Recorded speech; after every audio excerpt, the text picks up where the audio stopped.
Hello everyone, I'm Alan, also known as McLaren 2009, and today I'm playing Derail Valley. Really should say once again I'm doing it, because I kinda haven't stopped. This has been the main thing I've been playing lately. So right now, what we have going on is I've got a section of empty tanker cars that are being returned to Oil Well Central.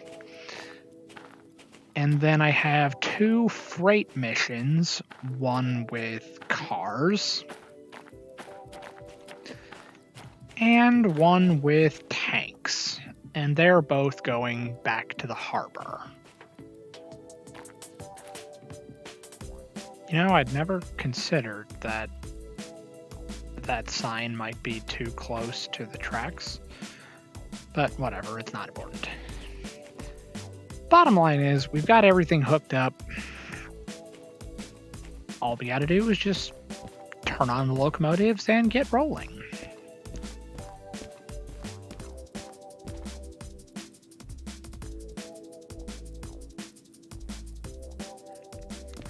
I don't know why I was so intrigued by my pocket watch. Even though it's clicking or ticking, I wasn't sure if it was doing anything. I was worried it was gonna ring on me, like I accidentally set an alarm or something. I don't know, it's kind of bizarre. Alright, so make sure all that's in order. Alright, first and foremost, we need to pair with this locomotive.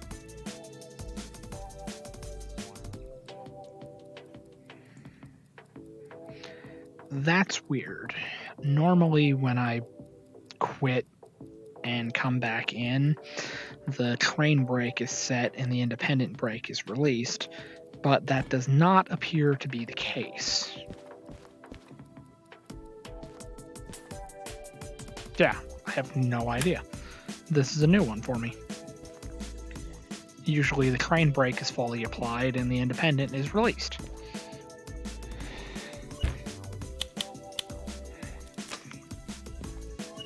Maybe something changed when I verified my game files a couple of times yesterday. It's anyone's guess. I'm also trying out a new system with my chat box. I found out that there are apps you can use with the OVR toolkit in Steam, and one of them allows me to see my Twitch chat without having a window open on my browser. So now, instead of it being over here pinned to the world as a whole, I now have it permanently on my wrist. I didn't realize I could do that. I guess I probably should have used the wiki on how to use the program. But yeah, I found out that now all I gotta do to see if anybody's talking to me is just flip my wrist down, and there it is. I have it positioned in such a way that even though it's always visible, when my controllers are in the position that they're normally in, no one can see it, but it's always there. So yeah, I'm trying to get better at the whole streaming thing.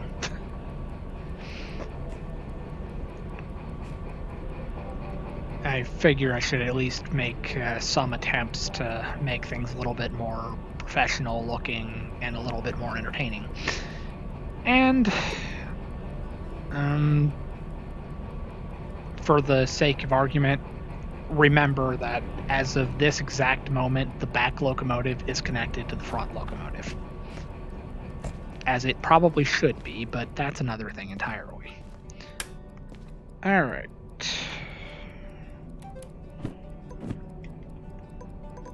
Alright, let's drop this down here. Let's get the locomotives fired up. Well, we already started one of them, but now we gotta get the front one started. Now, the thing is, this particular load isn't going to be very heavy, so it's not really going to need both locomotives. But we're pretty much like paired with these locomotives for the long run. So we're just going to keep these. And teleporting's pretty much out of the question because I'm pretty sure I can only teleport with one locomotive, not two. So yeah, we're just gonna bounce around the game world until I feel I've accomplished something. Alright, so let's get started on this crazy adventure.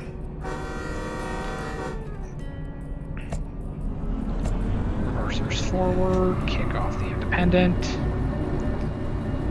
And because we left the engine running for a little while, brake pressure is already refilled. But the thing that's going to make it interesting is this is downhill, so we should be able to speed up quickly, in theory. Alright.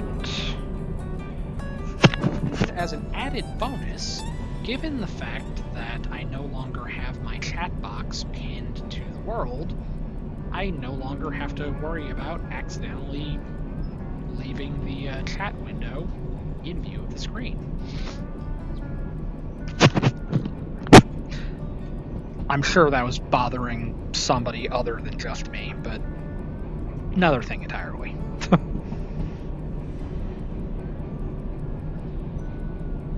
Because I was trying to like keep it out of the line of sight of when I was playing, but then if I had it too far back, I wouldn't really see it.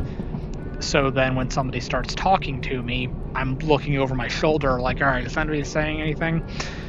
And then that's also not very open to playing other VR games, like games where I'd be standing up, because I would have to reposition the window. Well, I just found out this morning that the whole time I've been able to pin windows to either of my wrists. But another thing entirely. Bottom line is, now I have another system that I can easily access. It's always there. And all I gotta do is just point my wrist down. It makes my life so much easier.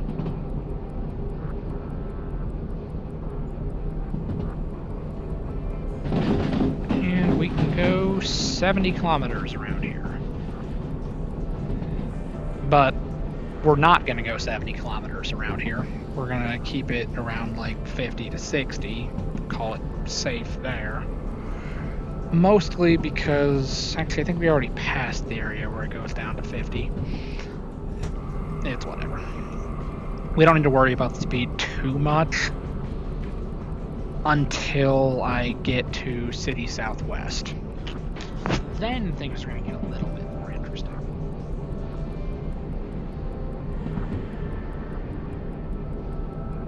Alright, according to that, my background music is still working. Alright. I just can't hear it over the train. But to be fair, trains are loud.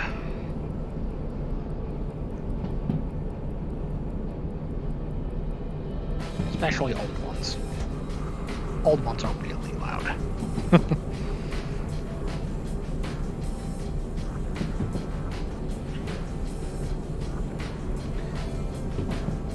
I say old, but apparently this game is set in the same decade I was born in, so I can't really call it old without calling myself old.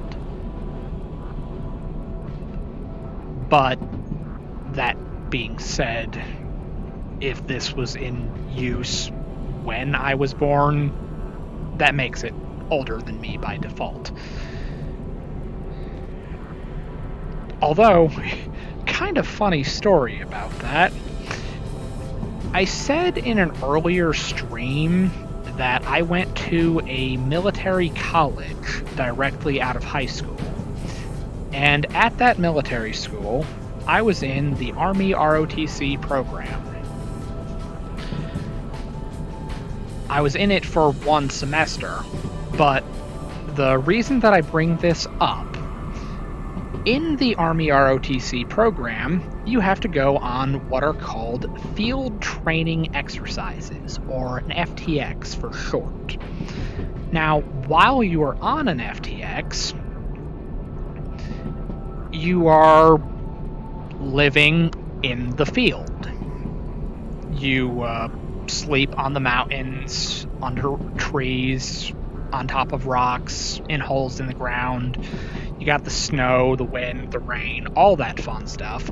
By the way, it is not fun to maintain a fire in freezing snow and rain, but not related. Bottom line is, we're in the field, so you can't go back to the barracks. You can't go get food at the mess hall for the campus. You're living off of MREs. For those of you who've never been in the military and don't know what in God's name an MRE is, that stands for Meal Ready to Eat. Although if you have been in the military, you've probably also heard it as meals refusing to exit. Mostly because you'll be constipated for like a month straight. Now, the reason that I bring all of this up in relation to age, I was born in 1991. I am currently 31 years old.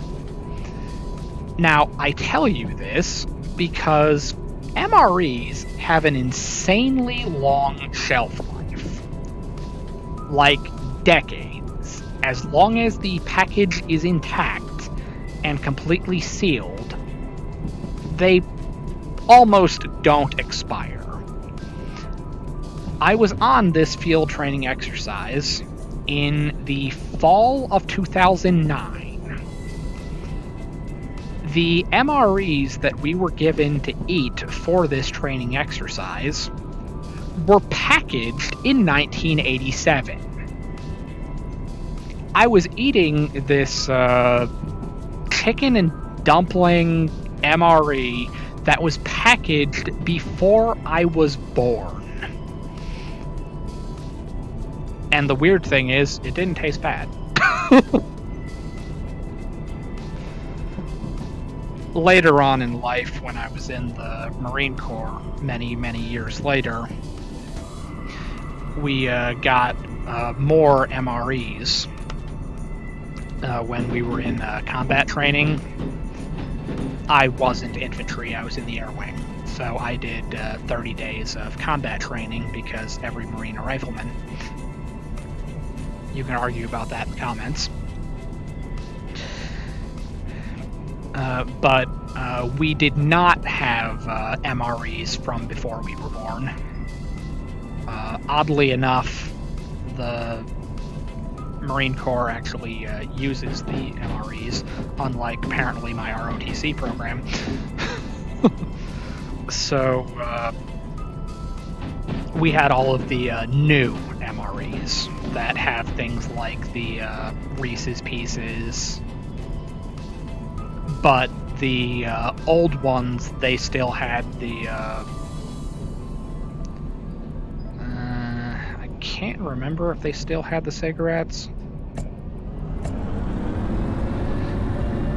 I don't know if they were quite old enough to still have the cigarettes, but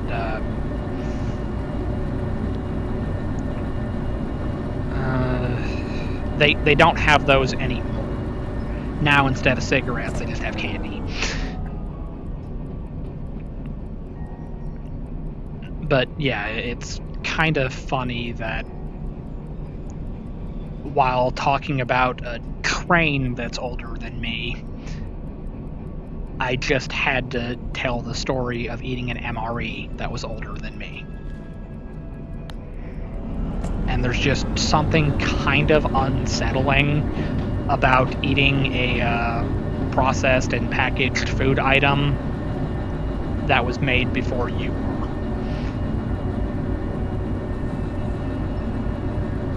And it's weird because it's not even like alcohol where it's supposed to be old. Things like wine, whiskey, bourbon, those things get aged. And the longer it's been aged, the more it's worth.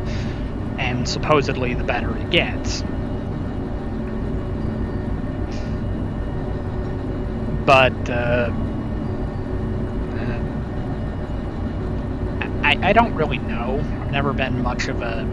I didn't drink too much. Even before I stopped, I never really got into it. But those things are supposed to get better with time, and you're supposed to drink them after they've gotten a little bit older. But most food does not get better with time, and anything that's designed to last 20 years probably is not the best or most healthy thing to eat.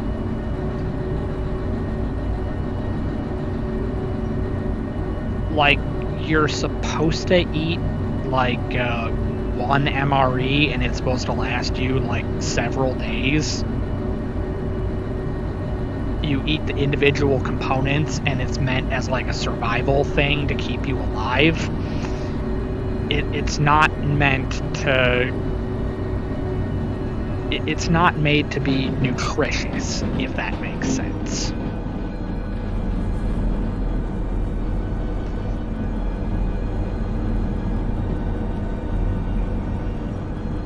It's meant to keep you alive, not healthy.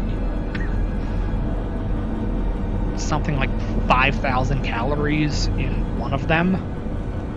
So you're supposed to spread out the components and eat them individually over time. You're not supposed to have like 3 MREs in a day. That's how you start to put on weight, even when you're exercising every day. The military's weird, bottom line.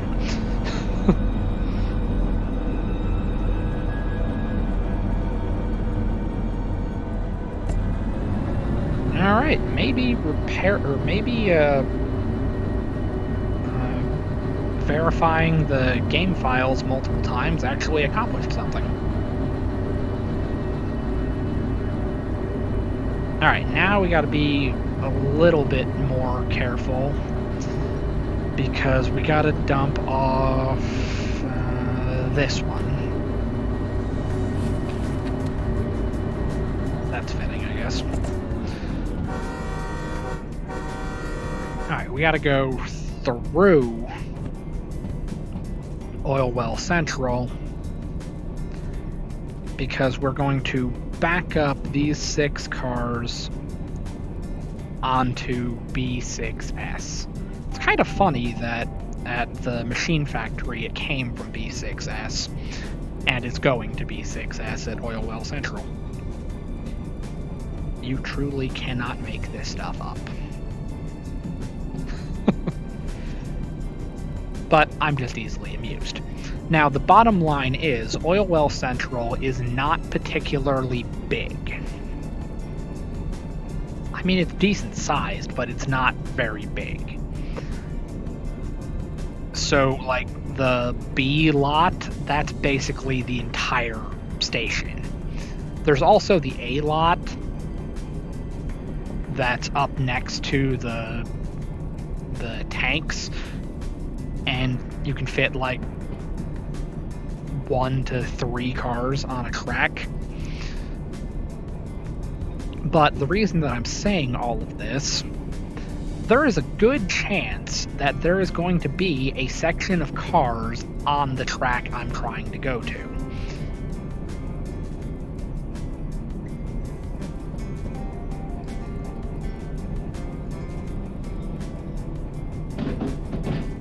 was about to say, or there are just like no cars whatsoever in the station. But yeah, I think 6 is one of those 4 over there. And all 4 of those all 4 of those tracks have cars sitting on them. Okay. Yeah, there's 4, 5, 6. So 6 is the little one. Alright, let's get out our remote. Because this is going to be a fun time. Alright, and apparently somebody was telling me that you always jump off from the engineer's side.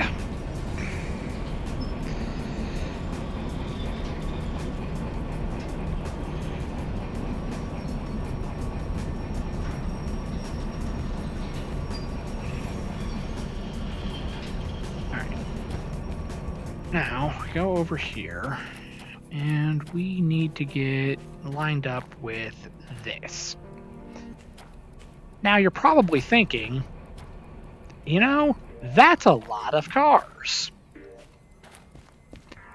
There's not 6 cars worth of space between all of these.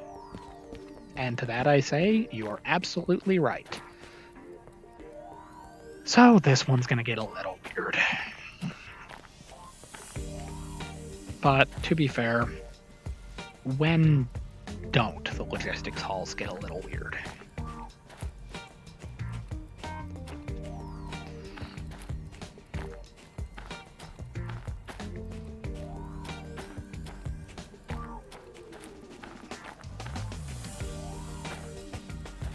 Alright, so we've got at least 2 cuts of cars sitting on this track, and we're going to cram in a third one. I'm sure it'll be fine.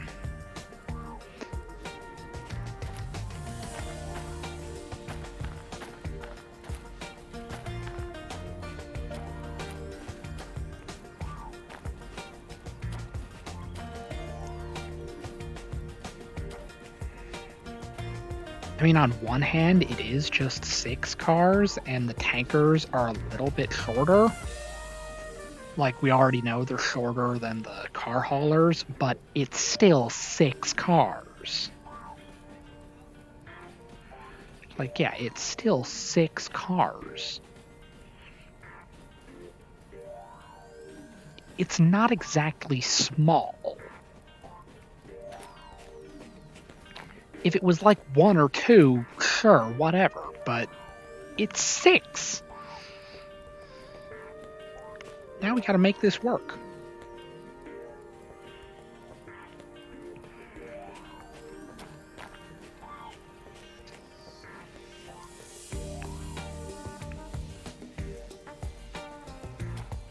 And we gotta get all 6 past this sign, and then we can kind of collapse it forward, connect that car or that section to that section, and then push them ever closer to that end.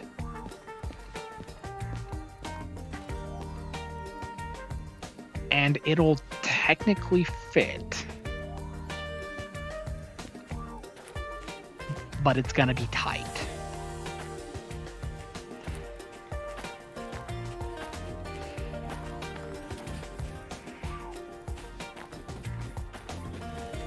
Alright, let's see, what does this track look like? It's a valley, apparently. Alright.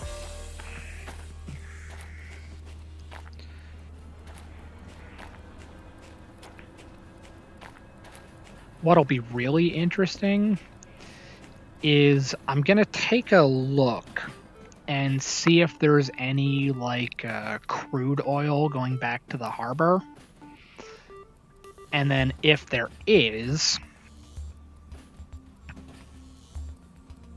I'm gonna try and get hooked up to that load as well.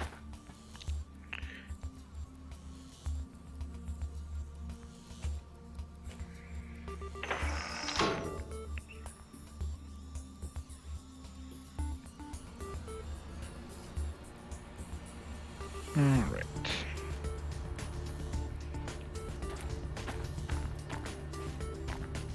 But what's going to make that interesting is I like to keep my loads organized by weight. And loaded tankers are heavier than loaded car haulers. So if there is a load going the same direction that I'm going,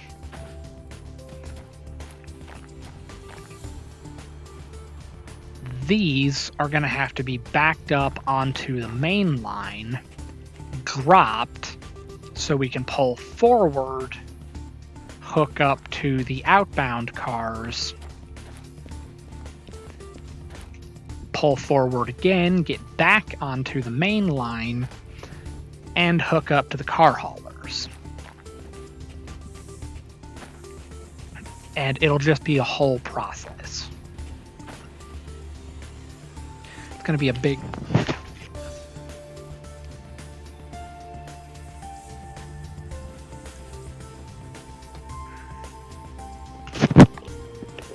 We're only on 6, so we're good for now.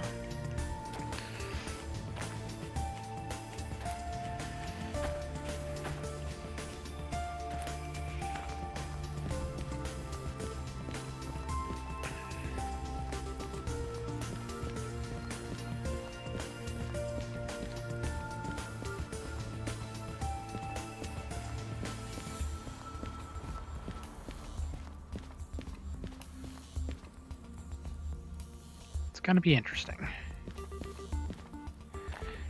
There is the threshold we have to cross. We just got to make it happen.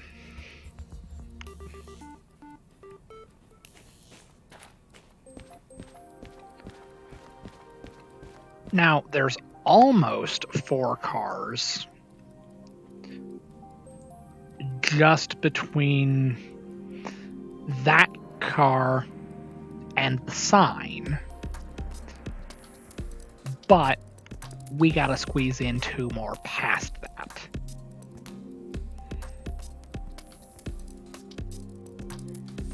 I guess it's a good thing we're at the oil well. Because there's plenty of petroleum, oil, and lubricants just chilling here.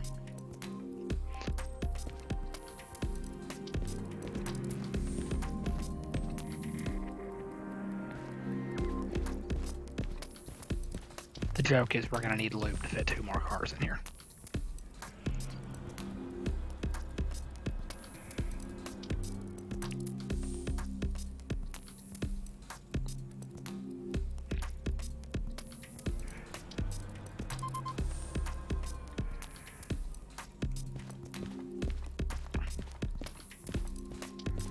Okay. It's staying in place long enough. Maybe. No, it's not.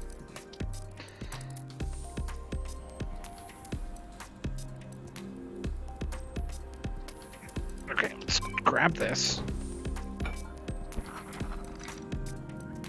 Okay. Perfect.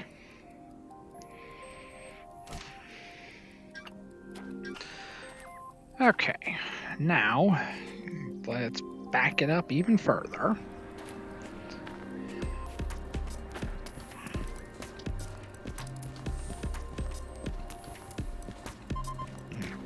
We're just going to auto couple that. All right, literally just 1.5 cars. Will it fit?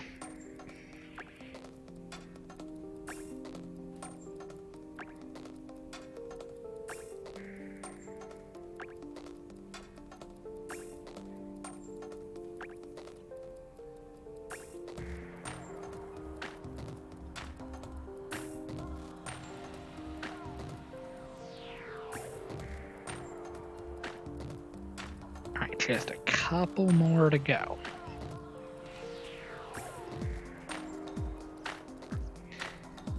And a W in the chat.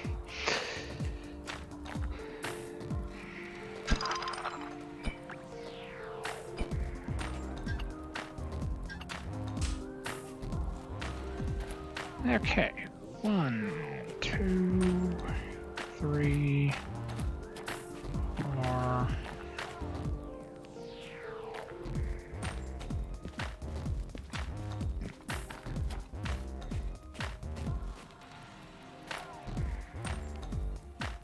Alright, the last one's this red one.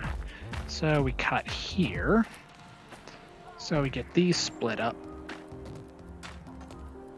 Okay. Verifying the game files did not prevent this. It is still a thing. Put that on the hook. Alright, and then this one right here is SL69. So when it's not 69 anymore, we cut there. But it's pretty good size, I think.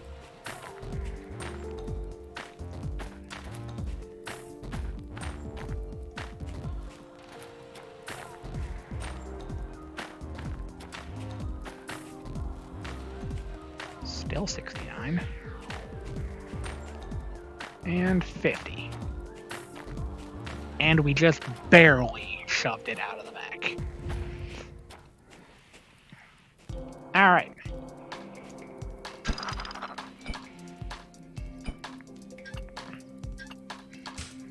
Okay.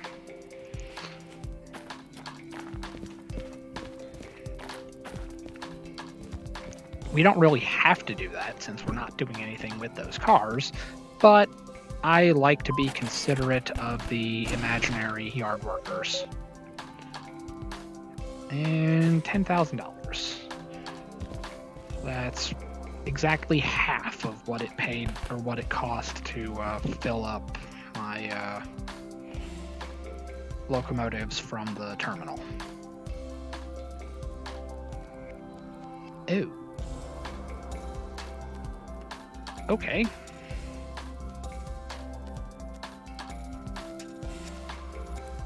We could do that.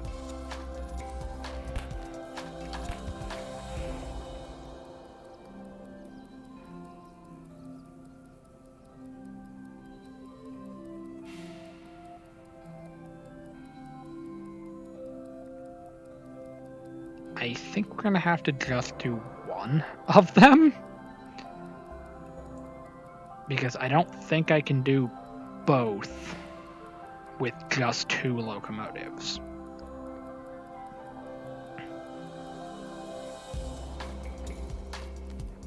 Alright, so let's do this one.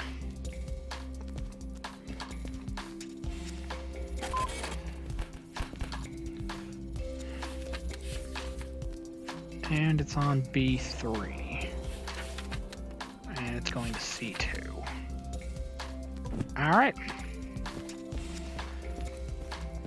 Okay, so as we already said, what I have to do... matter of fact, we can double check that. Alright, so this is 43,000 kilograms. So we go over here to B3, which should be this one, I think.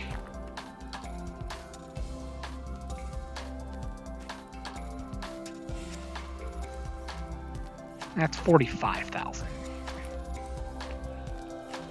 So, yeah, that's 5, 4, 3. This is where we're going. Okay, so in the grand scheme of things, it doesn't matter too much. Because this is 45,000 kilograms, whereas this is 45,000 kilograms. Alright, so it doesn't make a damn bit of difference.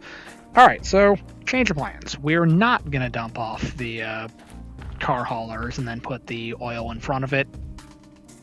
We're just going to back up to the oil cars and call it good.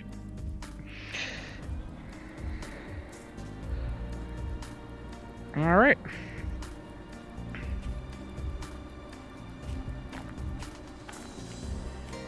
It's not going to make a bit of difference.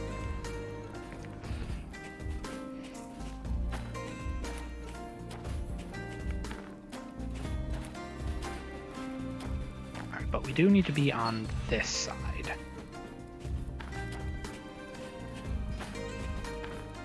Five, 4, 3.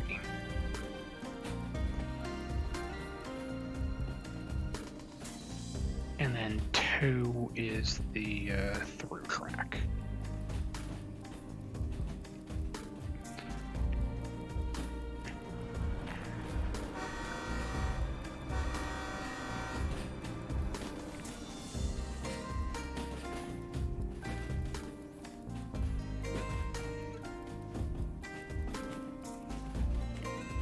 The car haulers are pretty cool.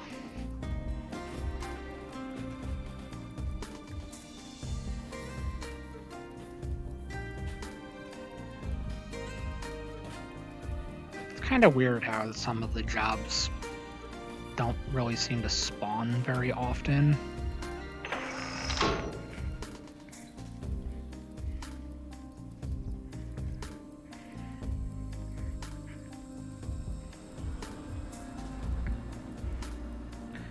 Like, I haven't gotten to do too many car jobs.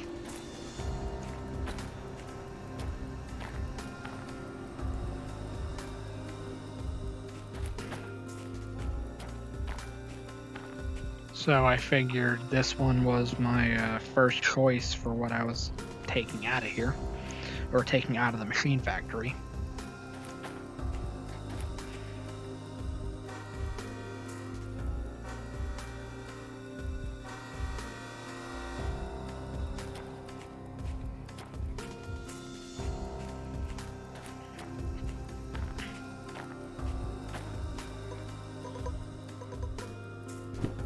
Yep, B3 outbound. And then it's pretty handy that it's going to C2, because we were going to go to C anyway, just so we can get turned around. And yeah, because this one's going to E. It's whatever.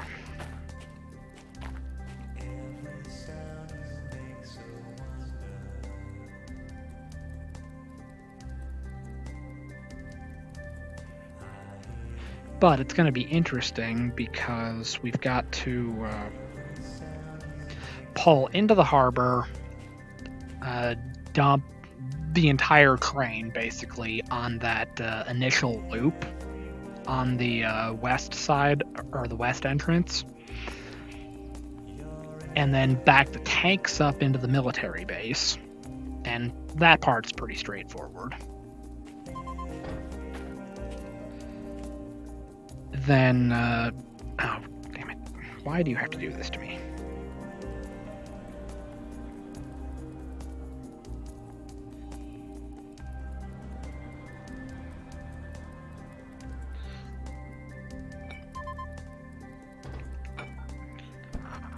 Yeah, we have to back the tanks up into the military base, and then that's all good and fine. Now we run to the back of this mess and make sure we've got air coming out the back. And it's oil well central, number 91. And there's some air.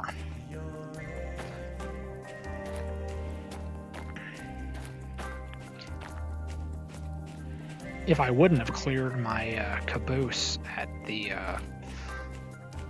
machine factory, I could have used that. Alright, now we go forward.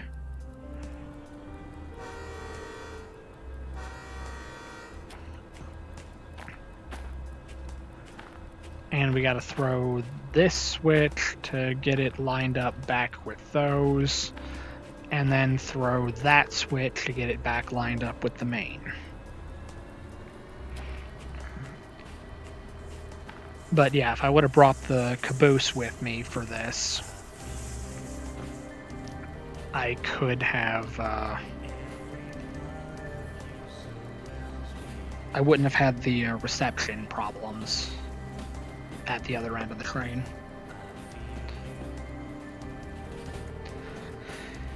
But I would have had to have cleared it anyway because it would have been at the back of the train behind those, and I would have had to get it out of the way. Otherwise, I would have shoved even farther out the back of the that particular cut of cars.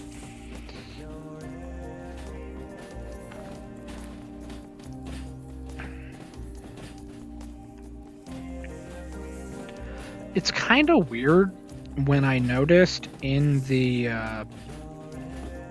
update videos about the stuff that's coming in Simulator. I'm specifically talking about the handbrake wheel. Like, some cars already have the handbrake modeled. Like these, the nuclear flasks, the box cars, and there might be a few others too. And they're basically making it so that those actually do something. But then other cars, instead of it being on the end, they're going to put it on the side so that it's easier to get to. But then there are a couple of cars that they're keeping them on the ends. And it's just, like, weird. And the explanation for why they're doing it that way is because, like, on the hopper cars, for example, the chutes are on the sides. So they don't want to block the chutes by putting the brake lever there. Which, alright, fair enough. Except it's going to create, like, this kind of weird system where some of them are on the ends where they would be on a real car, and then some of them are going to be on the sides. Why not just put them all on the ends? Why even bother with the sides if it's not going to be uniform across all cars? Why not just put them all on the ends? Then you only have to have one wheel instead of two. You don't have to worry about it feeling weird that you're turning one and also turning the other, but they're both on the same clockwise, counterclockwise system. So if you're turning the one on this side, you're going to turn it to the right, and the other one that it's connected to is also turning to the right, but it's the exact opposite of the way that you're moving it on this side. So why bother with that at all? Why not just put them all on the ends? Like, yeah, it'll be slightly more annoying for people like me that are playing in VR, but at least then it's consistent. Like, they're saying they want to make it, they want to put them on the sides of some cars so it's easier to play with in VR, but they're not doing it on all cars. And then, like, some of the videos, like, you'll see the box cars have the brake wheel on the side, but they already have, just like these tank cars, they already have the wheel modeled on the ends with a platform. But they're doing it so that the wheel's on the side, so you have easy access to it. But then the comment about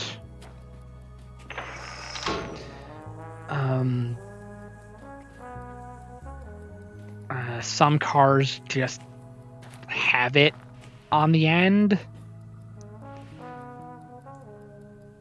or not that specific comment. The comment about the brake wheel would interfere with the chutes that we can't interact with, by the way.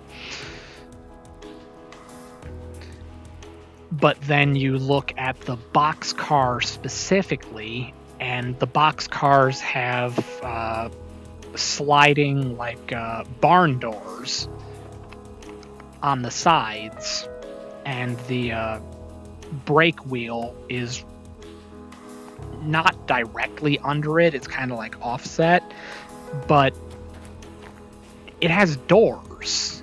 Like, you don't want to bump a rolling ramp up to, say, drive a forklift into the boxcar. You don't want to do that because the brake wheel is right there.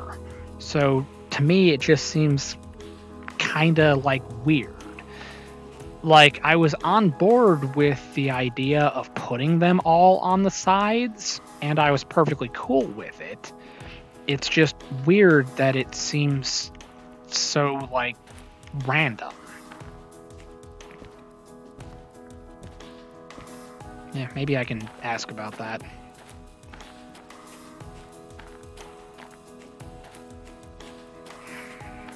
Who knows? It's probably just me being weird or crazy.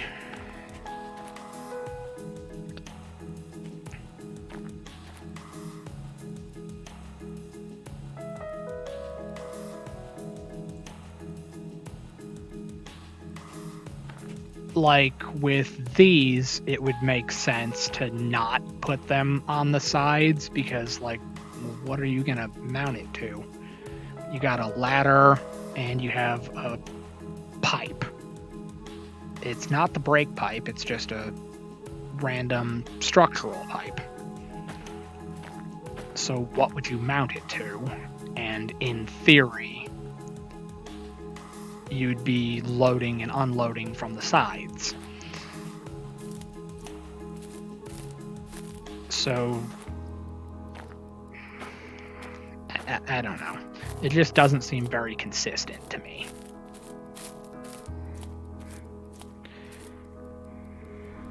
But maybe that's on the list of things that not a lot of people care about. Do these have it?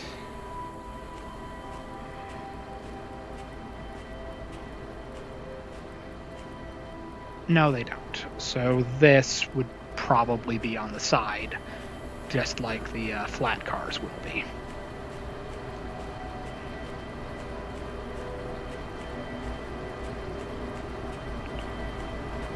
Alright, now we gotta get up here. Perfect. Didn't miss.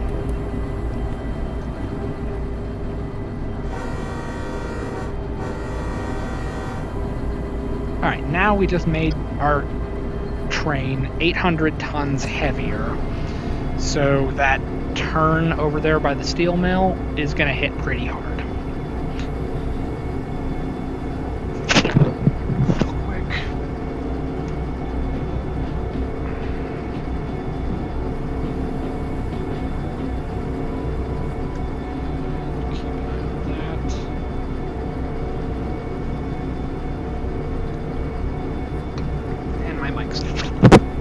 Good in that regard.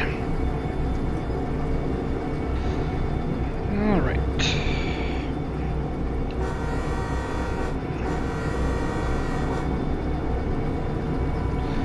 Not even going to bother checking the harbor or checking the farm to see if it has anything, because there's nothing going that way. Maybe logistics missions, but kind of just like the logistics haul coming down from the coal mine, it would make more sense to send the flat cars to the machine factory so they can get loaded with farm equipment than it would to send it to the harbor, because nothing loaded at the harbor is coming to the farm on flat cars.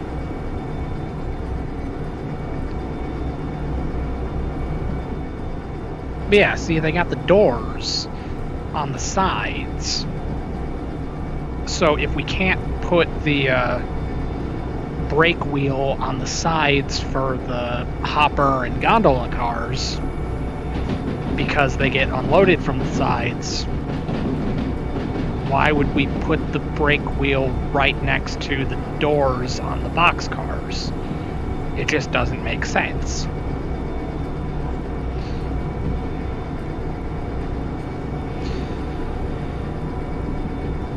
It's just weird, I guess. Alright, now we're going 40, so we should have enough of a running start to get up this hill. Because it's literally just this first turn. I mean, the rest of it's uphill too, but this first turn is 3.4%. It is one of, if not the steepest hill in the game. This part sucks to bring anything heavy up.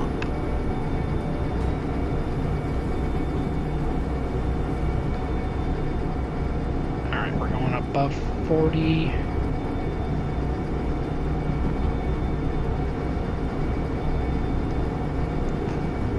And there is no light part of this train. It's all heavy all the time.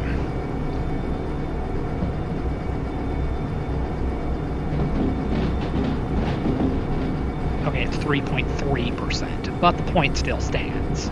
It's a steep freaking hill.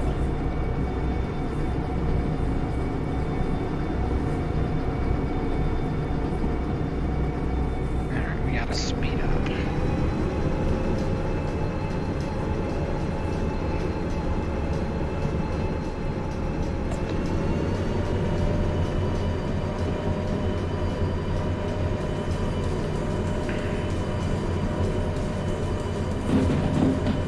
Falls too far, we're going to get stopped and end up rolling back down the hill, and you don't want to do that.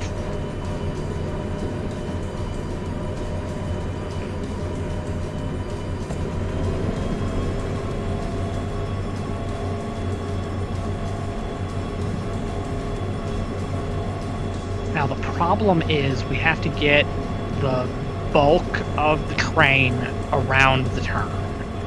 That way we can start accelerating.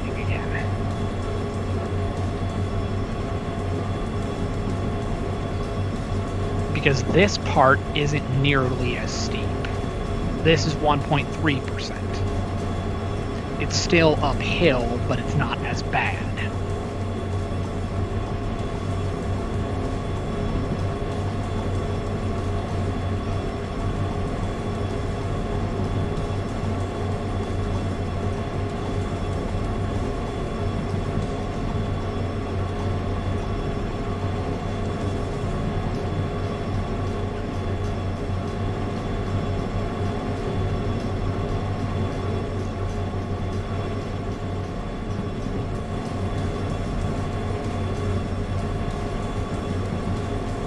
Back over 40 again.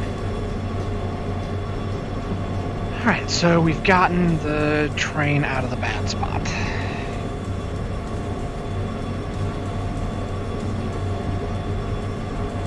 We're not completely out of the woods yet until we get to this junction and we start going downhill again.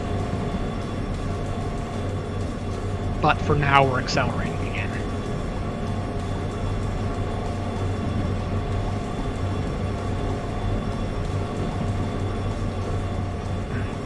Dial it back a little bit.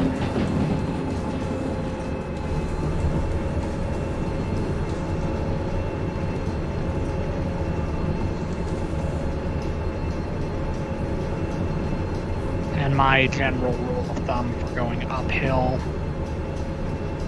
just reduce the throttle far enough that you see your speed slowly start to fall. Because you don't want to kill the throttle entirely, because then you're gonna basically stall and roll backwards, and you don't want to do that. So if you want to stay within like a safe speed range,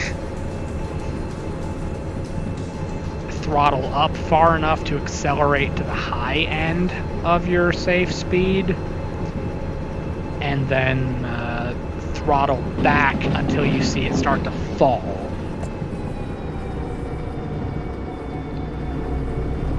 And you keep doing that until you get to the bottom of what you perceive to be your safe speed range.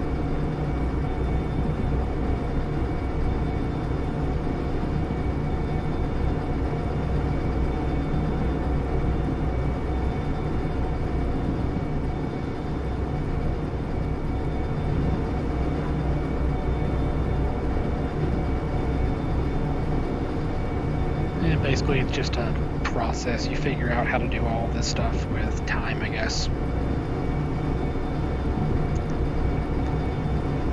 What I was thinking earlier is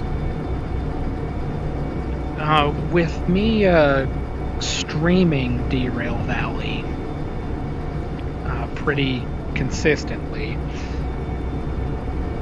but I'm not really doing anything. Like, I kind of do a lot of the same stuff over and over again. So, because I'm not, like, making any progress or, like, working on anything, what I could do is just manually delete my save file and go back to square one and start with no money, no licenses, and see if I can build back up to it before the simulator update comes out.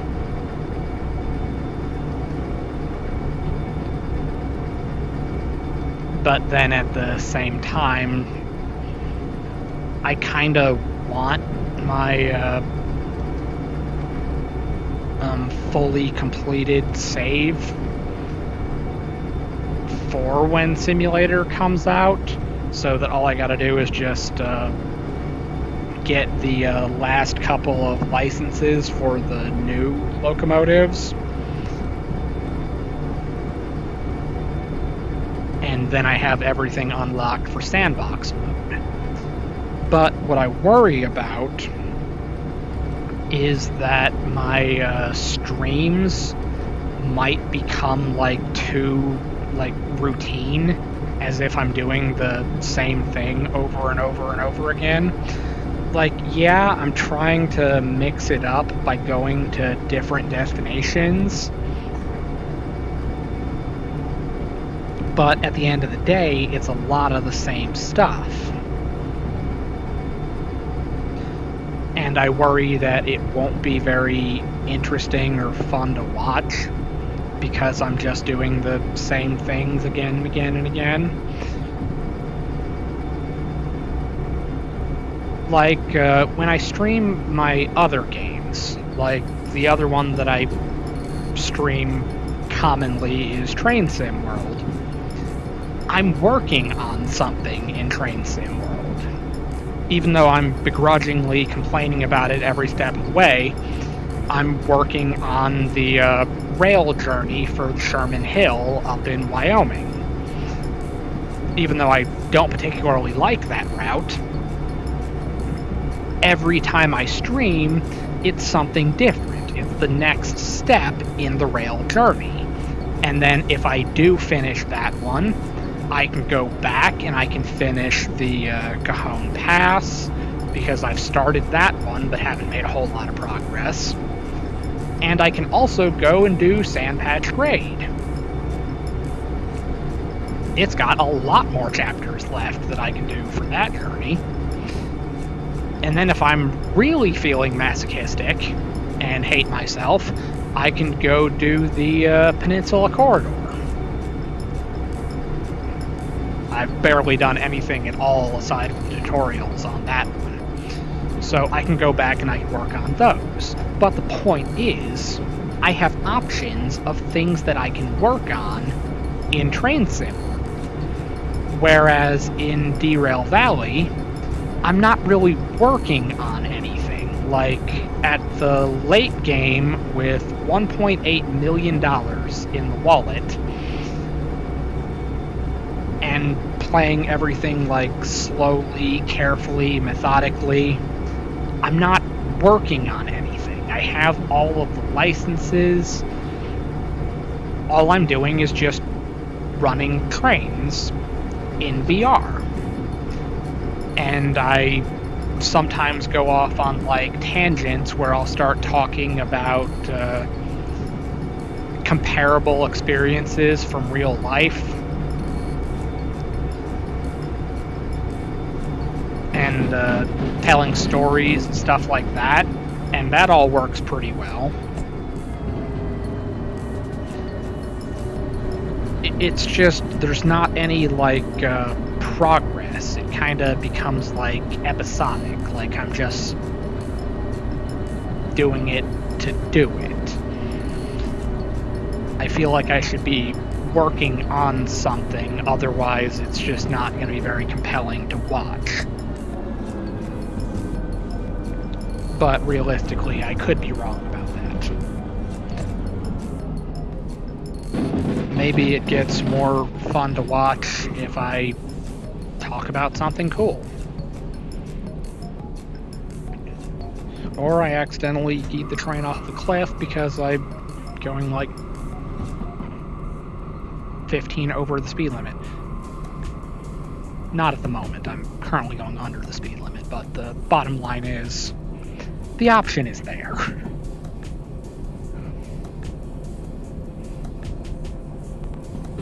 I still have like a couple $100,000 worth of copay. So with all of the licenses, I'm still at the point where if I cause an absurd amount of chaos and destruction, it's coming directly out of my wallet. And that's just not fun. So I'm waiting until after Simulator comes out and we have the sandbox mode to kind of blow stuff up. I'm gonna just play this seriously and do it slow and methodically. That's just how I want to do it.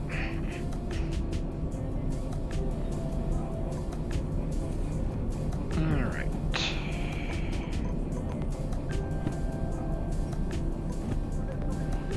I don't know why that's open to the... Oh yeah, because I needed to figure out where to drop off something going to the farm.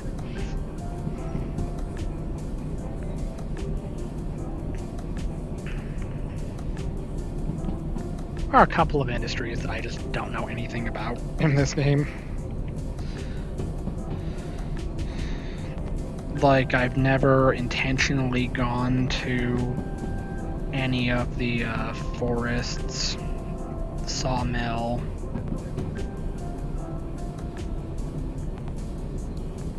I mostly just go between the harbor and the machine factory, the harbor and the military base, goods factory. And then occasionally we'll throw in like the steel mill, oil well central, city southwest. Stuff like that. Now, just a couple of days ago, I went from the machine factory to the military base while making a layover in the food factory. And that was interesting. It added a little bit of variety to it. I just worry that it won't be very interesting to watch because I do a lot of the same stuff.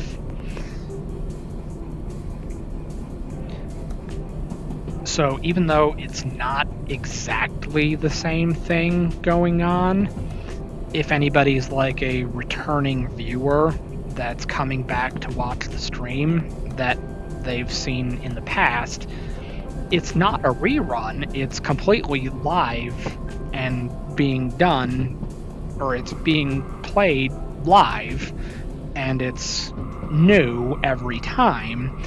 It's just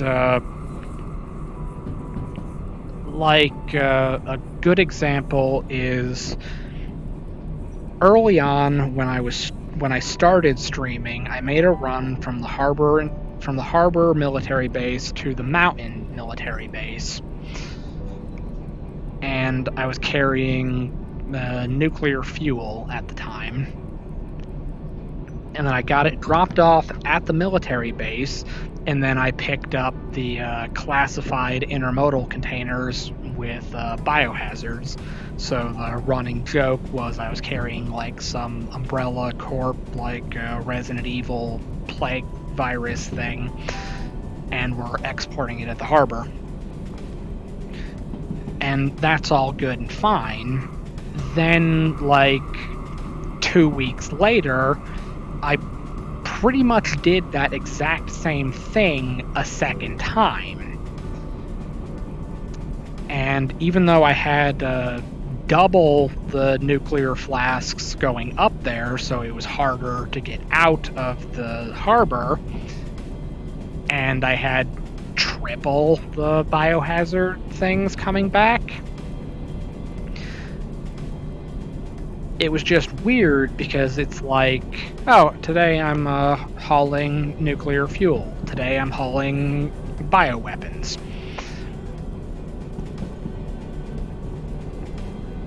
And it's just like, if somebody doesn't have the memory of a goldfish, they're going to look at that and be like, wait, didn't you do this last week?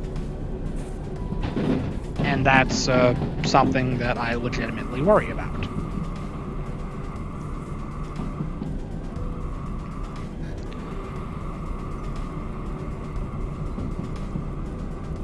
And then I'm kind of torn because on one hand, it's like when I look at the analytics for my YouTube channel, for example,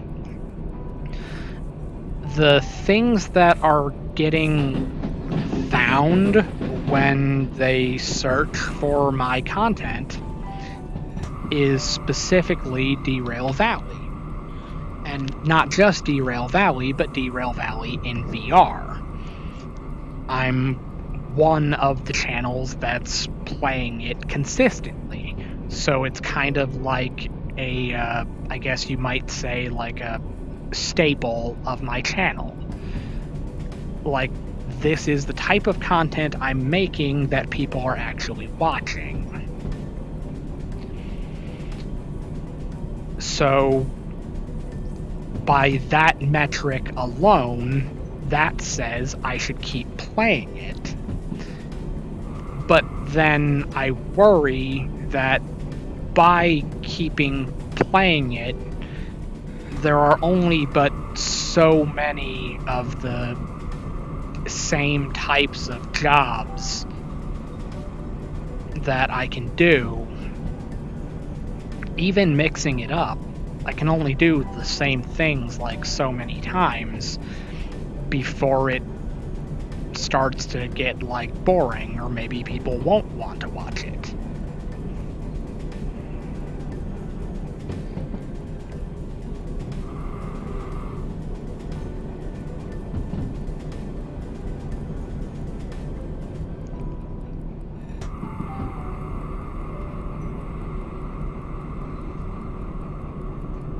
Then there's also the other problem that at what point does it become less fun to stream it? Like, I've only been streaming for a little over a month, alright? And,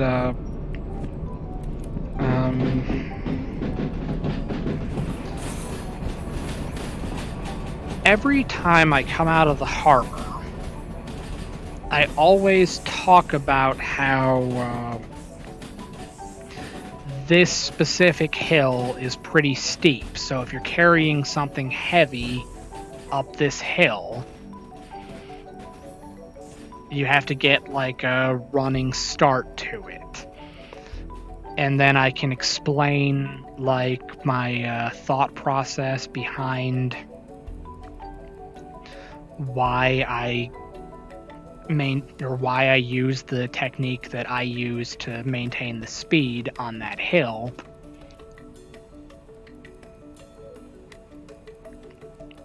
And how I do it, but I can only say that but so many times. I mean, I can keep saying it until I'm blue in the face or I die, but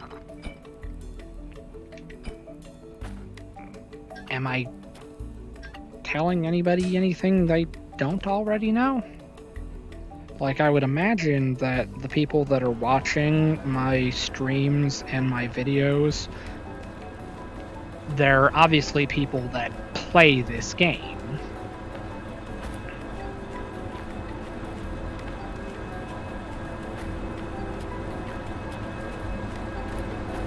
So, am I doing anything different than other people that might be playing it? I don't know.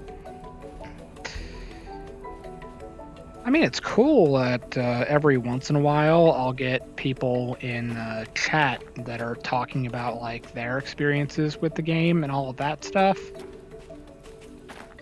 Okay, we need to stop you. No, no, no.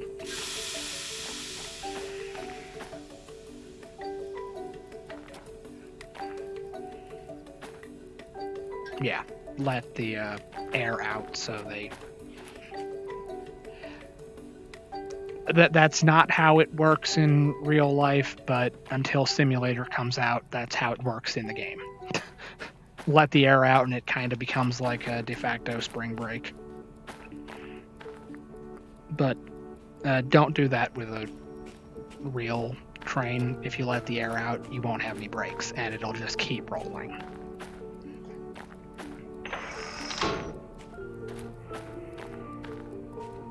So if you're stopping a cut of cars on a hill, make sure you let the air out. That is like the dumbest thing, and that is absolutely not what you do. But it's what we have to do until it gets fixed with the update.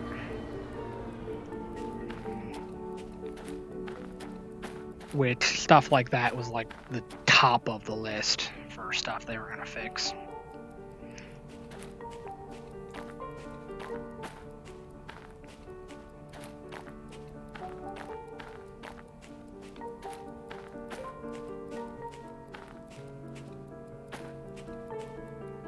But yeah, I spend a couple hours playing Derail Valley.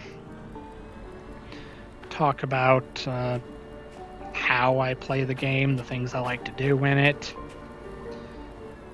But admittedly, my play style is kind of not the most exciting.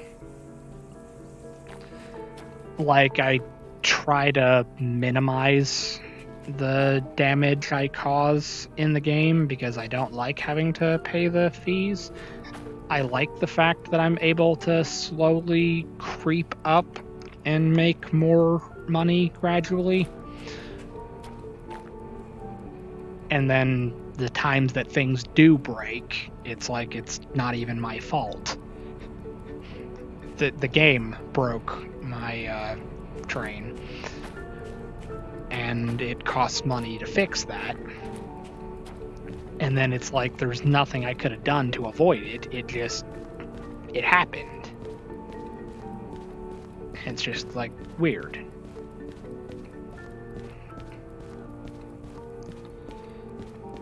Let's see. What do we got in here? I need this one.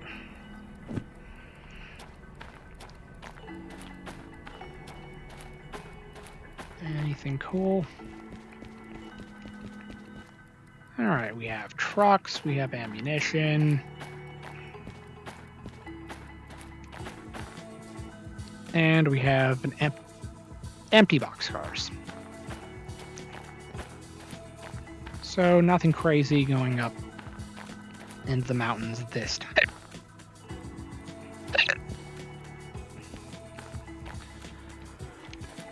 And more than likely the trucks are probably going to the military base up in the mountains.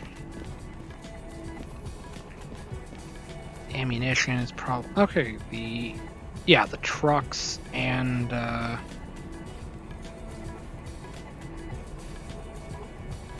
basically I could do an entire run of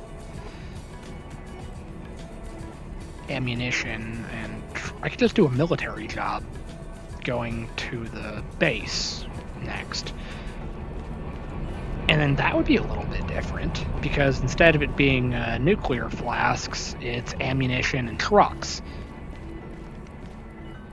Trucks aren't worth a whole lot, but the ammunition is. But then the catch is, when you get to the military base, pretty much the only thing up there is just the biohazard stuff.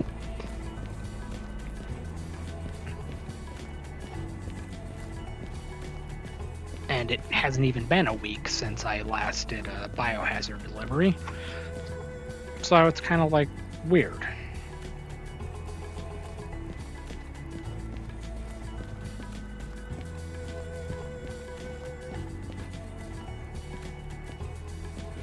Although maybe part of the problem that I'm having is that I've been pushing really hard about streaming Derail Valley, and I haven't been streaming the other stuff nearly as much.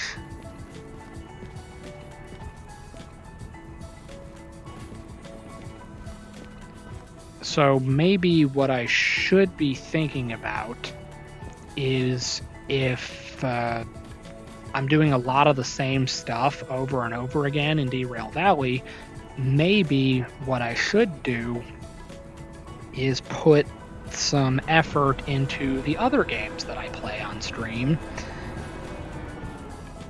and maybe hold off on this for a couple of days.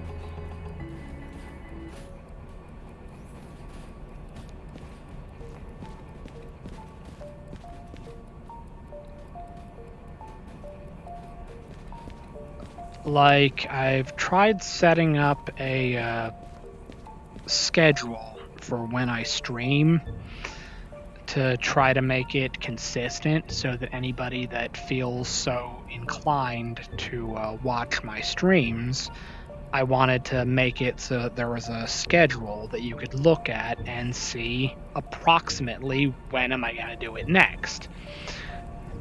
So on my channel, I said I was going to stream Derail Valley Monday, Wednesday, and Friday at 1300 Eastern Standard Time. Alright, cool. Well, then the problem started because I don't just do it Monday, Wednesday, and Friday. I go above and beyond. And I try streaming the other days too.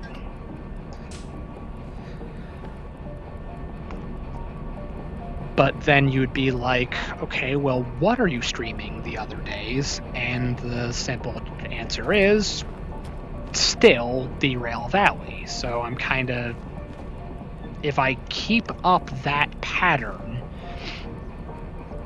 of only doing the same thing every day, it only stands to reason that it's going to start to feel kind of like episodic and like more of the same. So realistically, I need to modify my schedule and stream other things. And for those of you keeping score at home, the front locomotive is now connected to the back. So, never a dull moment.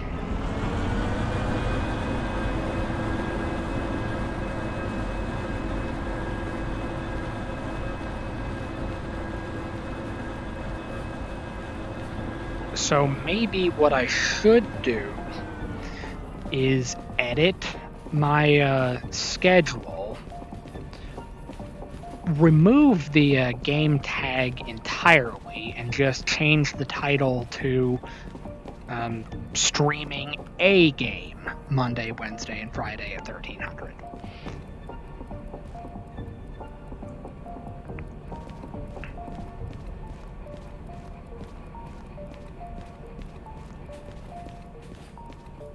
Just stuff I'm thinking about, I guess.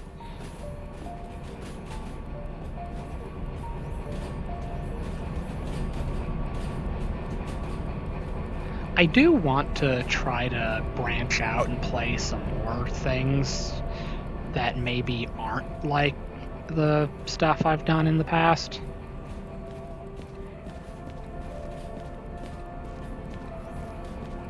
But the verdict's still out on those.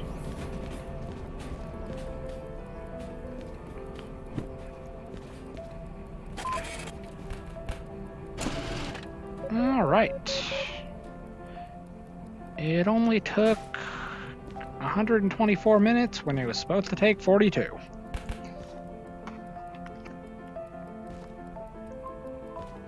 Alrighty.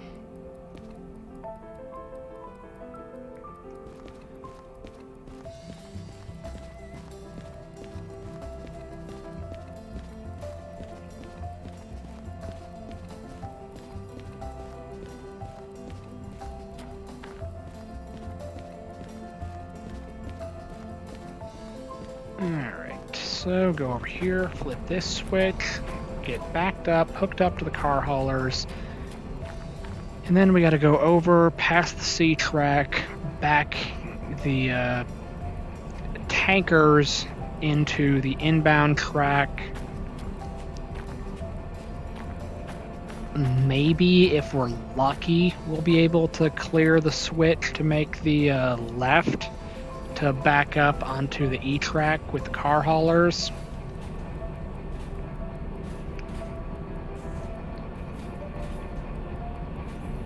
I'm on the wrong side. I need to be over here. The switch is on this side.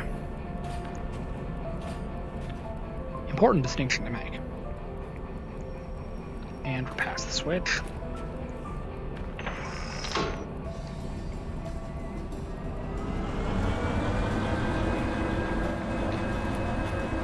So as much as I really enjoy playing the game,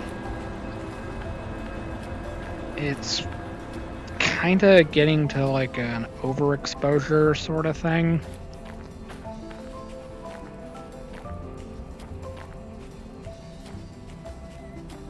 Where at some point it starts to feel more like a job.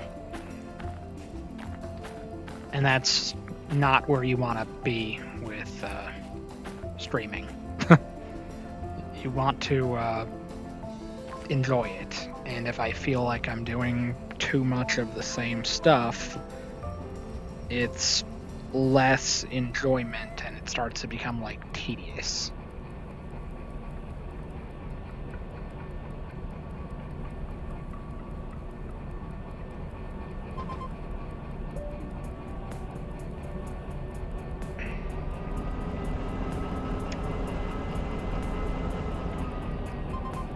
And then for streaming specifically, if the person that's streaming isn't really excited or enthusiastic about what they're doing, it's not going to be very exciting to watch. And then it just becomes like this self-fulfilling prophecy where you get slowly declining results. And then it just gets worse and worse and worse.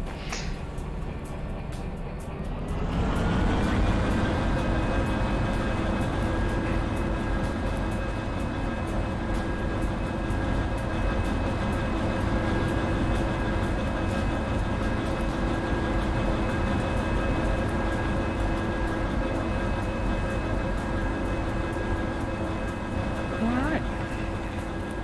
And we're moving.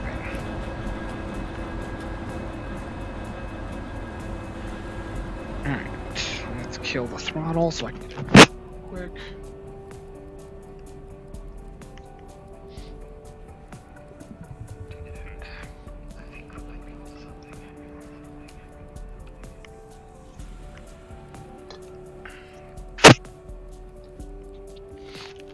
Although admittedly it does get significantly easier and more entertaining if I'm like telling a story, interacting with someone in chat, those things make it a lot more fun. But when it's just like me sitting here talking to myself for like 3 hours, it kind of gets old, especially when you're doing like the what feels like the same stuff over and over again. So you want to try to like mix it up and do something a little bit different, but you can't do anything crazy because the game has consequences.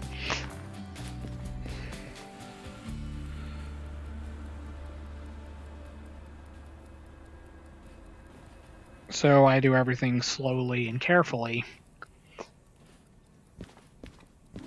And you take your time, do it right. And then you just do it slow, carefully, all that fun stuff.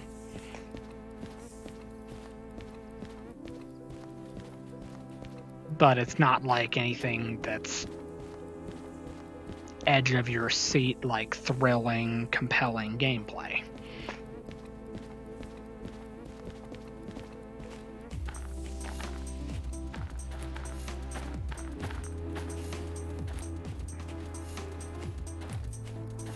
Now, I do have like a lot of other simulator games. Like, I really like simulators in general. Be it trains, trucks, planes, off-road vehicles, farm equipment. The possibilities are endless.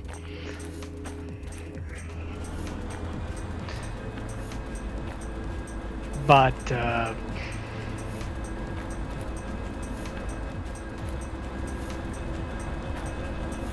if you do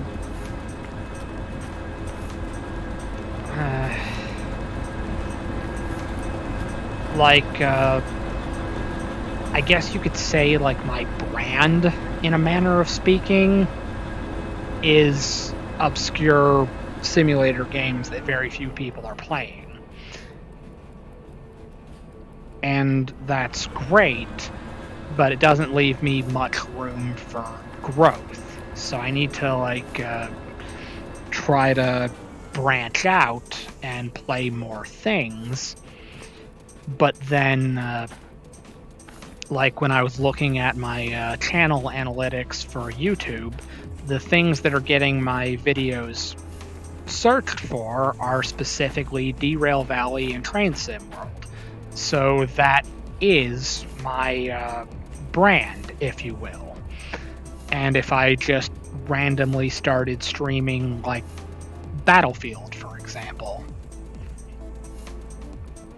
I would really quickly alienate any of the people that were watching me play Derail Valley, because it has nothing in common with Battlefield.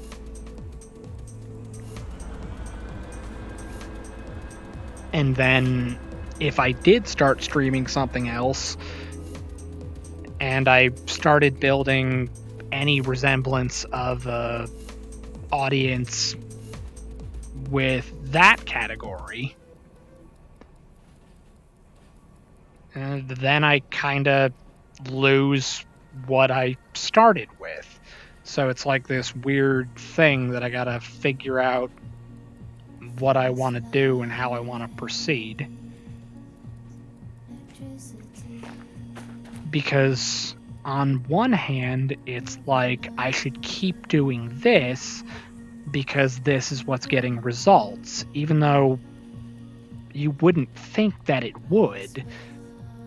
This is what people are watching, but then I can't like overdo it. So what I was talking about earlier with my stream schedule, say I hypothetically didn't adjust it at all, and I keep it so that I'm playing Derail Valley Monday, Wednesday, and Friday. but I only play it on Monday, Wednesday, and Friday. And then if I want to stream something else, Tuesday, Thursday, Saturday, and Sunday, all of those times I'll play something completely different.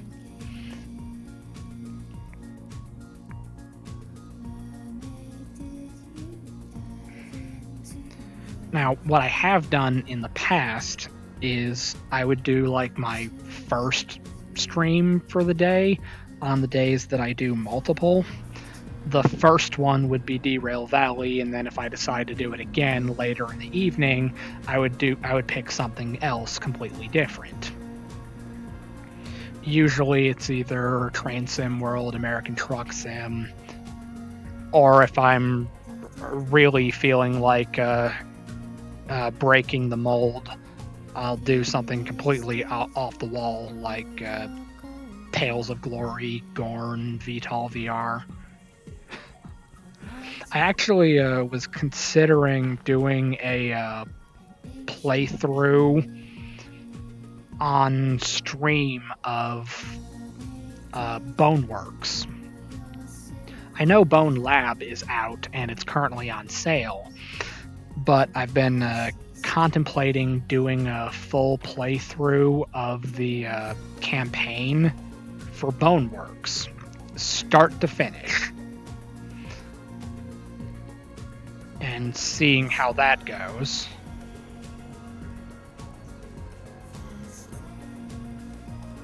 Even though it's more complicated, I have to say I like streaming in VR.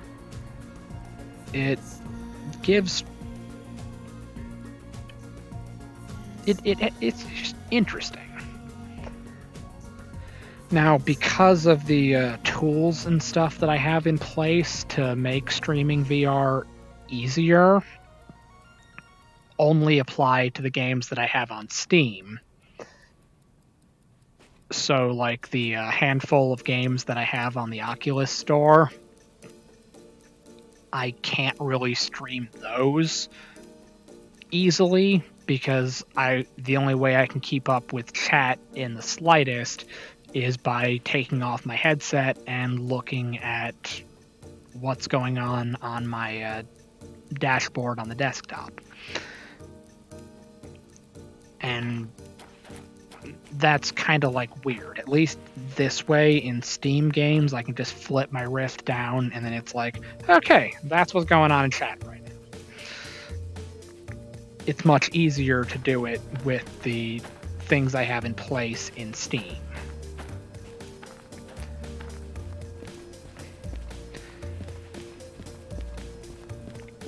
Granted, I don't really have that many games on the Oculus Store. I've gotten most of them from Steam because, let's be honest, there's more on Steam than on the Oculus Store. But there's a bit of a catch to that. Some of the things you can get on Steam aren't meant to work with the Oculus Rift. So it's kind of like a give and take. Like, for instance, I absolutely love the game Hot Dogs, Horseshoes, and Hand Grenades in VR. And I love the fact that they streamlined the controls so that you can just press the buttons on the controller when you're contextually like touching a specific part of the weapon, and that works wonders. It like added so much to the game. Okay, this is gonna get ridiculous. Let's go over here and let's spawn the caboose. Let's shove it right here. Just here. Alright, put that away. Alright, at least now we don't have to worry about fighting with the remote, because now we have the caboose. We added an extra kilometer onto our radio range.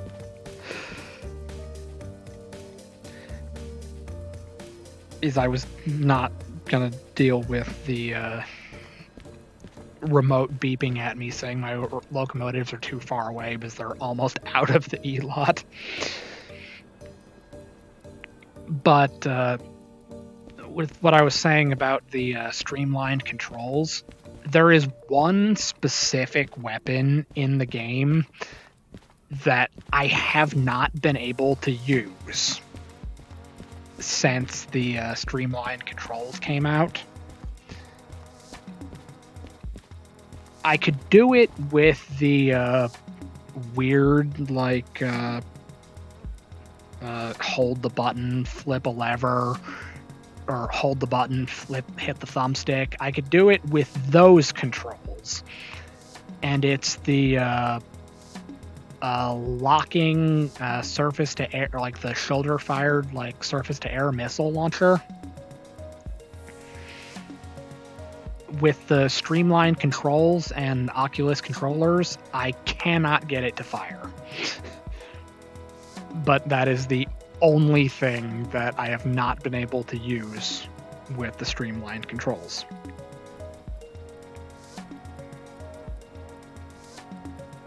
It might just be like a me sort of thing. It might not be a problem with the game per se. Alright, we gotta go to I. And in theory,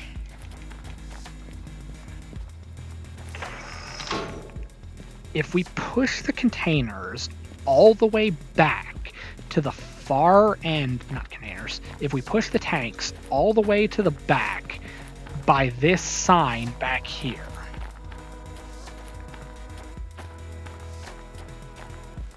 I might not have to go down. I might not have to back down the loading track. Might.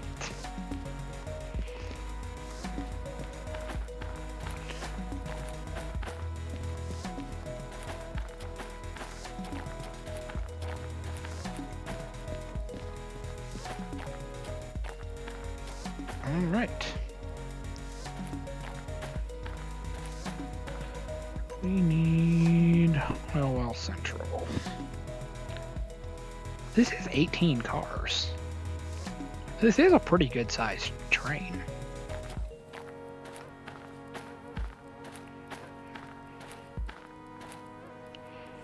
$18 cars of crude oil and what is it? Just 8 cars of cars.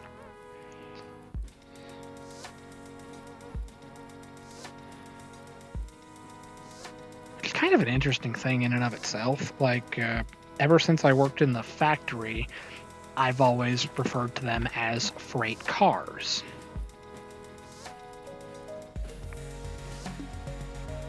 But I've heard carriage, wagon, things like that used interchangeably. And it doesn't seem like very many people are saying car.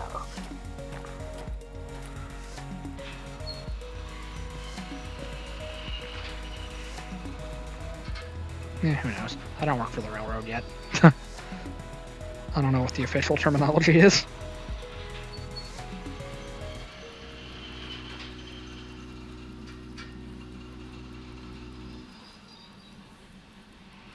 Alright, so yeah, we shove all 18 of these tankers back to the track marker, and we're golden. We might not need to pull forward and back onto the loading track in order to make that left. We might be able to just do it.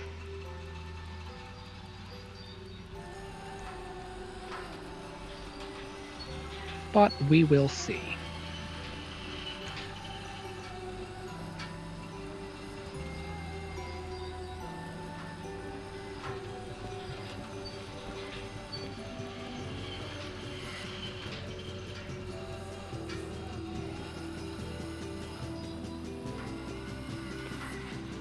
Although the really cool thing about streaming and the reason that I actually do like doing it in general,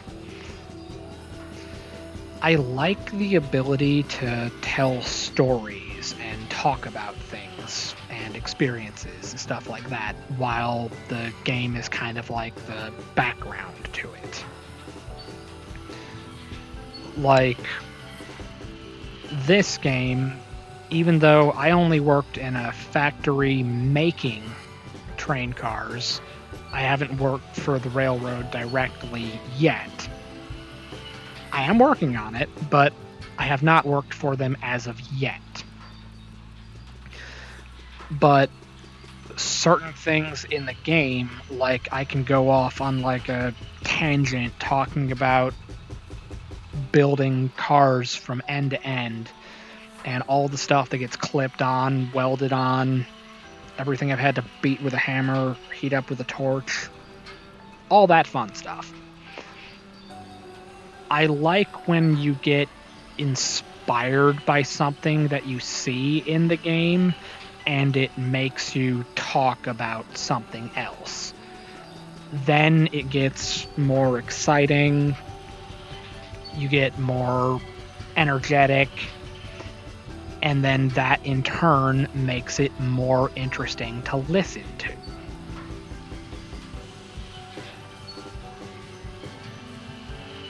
Whereas saying what kind of feels like the sort of stock, I've said this a million times, sort of stuff, that's not particularly exciting. I would imagine as the viewers, it gets more entertaining if you are watching me tell like a story about something.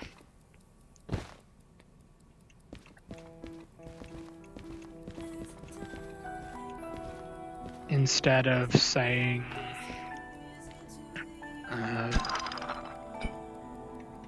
the same like legal disclosure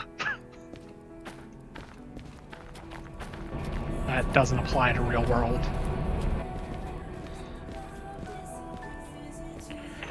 Okay.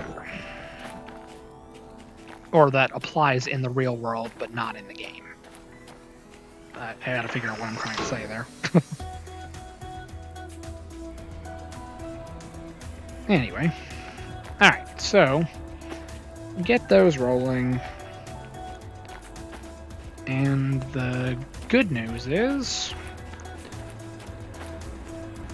we backed up far enough that we didn't have to do a runaround or a weird convoluted 3-point turn. Alright, so take this, shove it in here, and one of the best paying jobs that we've done today, over and done with. Now, all we gotta do is go back over here, hit the horn because why not? Alright, so next on the list, we can actually leave that switch facing that way because I do like to turn around in there. But now we get the car hauler past the other side of the Y. So all 8 cars and 2 locomotives past that point. And then we back up onto the switch. Or we back up into the E lot. And 8 should be on the right. Yep, 7, 8.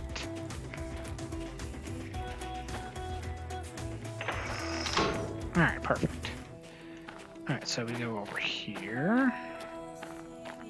That's going the right way. Now that's going the right way. Alright, so we go over here. Wait for this car to clear that sign. Alright, that's going left, that's going left.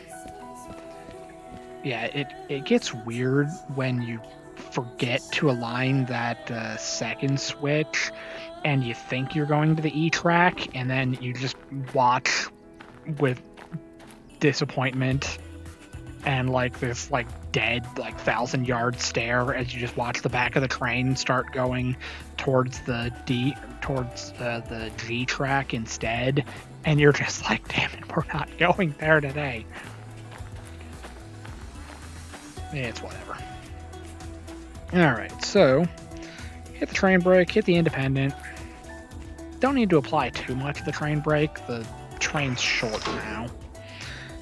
Knock off the train brake, pop it in reverse, throttle up, kick off the independent, and let's just ram this thing into the E-track, and then we can get our locomotives refueled and call it a day. Or at least call it a day for now, unless I feel so inclined as to try streaming again later. Because what's the point in setting a schedule if you're going to go above and beyond it? Although, to be fair, the counterpoint to that is you can't get discovered and get an audience if you don't put in the time and effort. But the kicker is that with anything that is entertainment focused, it's kind of like an energy sort of thing. You get out what you put into it. So you have to find a balance where you're having fun with what you're doing. That way you're energized and more entertaining to watch and listen to. Now, I could make like the non-stop jokes about how my voice sounds weird, and I can't see why anybody in their right mind would listen to me, but self-deprecating humor can only get you but so far. It's the other stuff that gets people to stick around.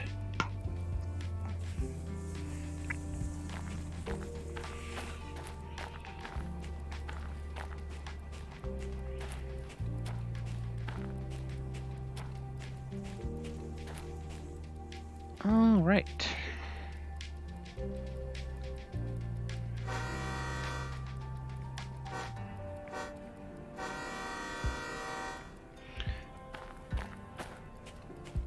Now, in theory, the next time that I play Derail Valley, I could do the military thing, where I just do the ammunition and trucks and go up to the military base, and then that's just like it.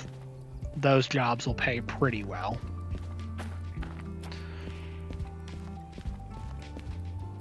Or I could just ignore those entirely and see if we got anything cool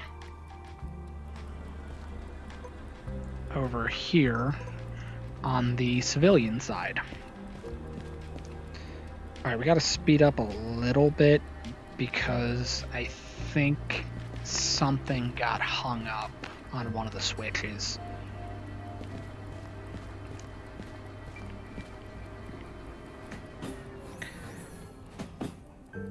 It's still a thing. Like, I have no idea why, but I've already asked about it on Discord.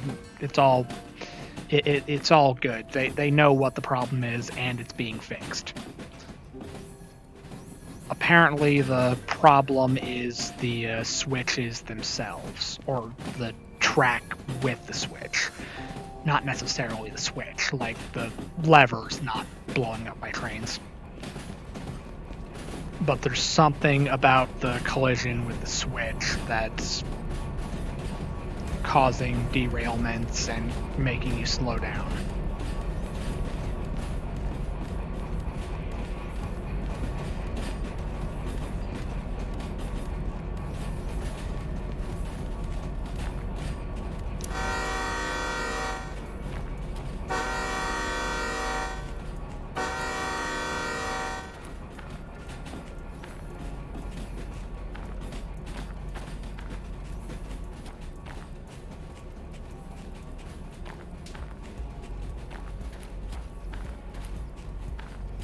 really should actually try to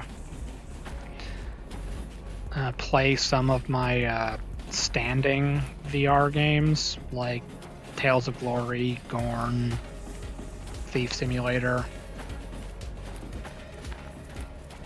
Iron Wolf if I wasn't so bad at it. Stuff like that. But the catch with that is all of those games that I just listed have no audience on Twitch. So, the only people that would have the slightest idea that I was playing it are the people that are already following my channel. And with 12 followers, I don't know if I have a large enough audience to actually make that work.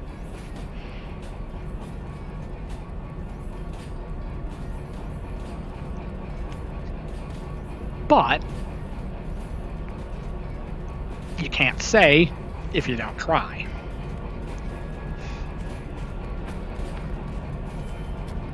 Now, there are other games that I can play, like, for instance, I really like Phasmophobia, for example. You wouldn't know that I really like it because I have maybe 20 hours in it. So you wouldn't know that I really like it, but I've pretty much only ever played it in VR.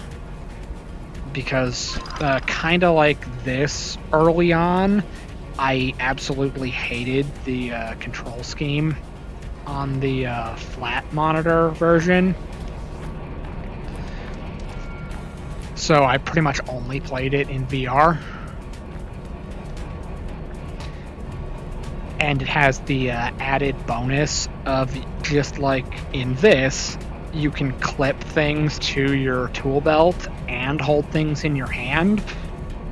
So you kind of have a bit of an advantage with how you play the game.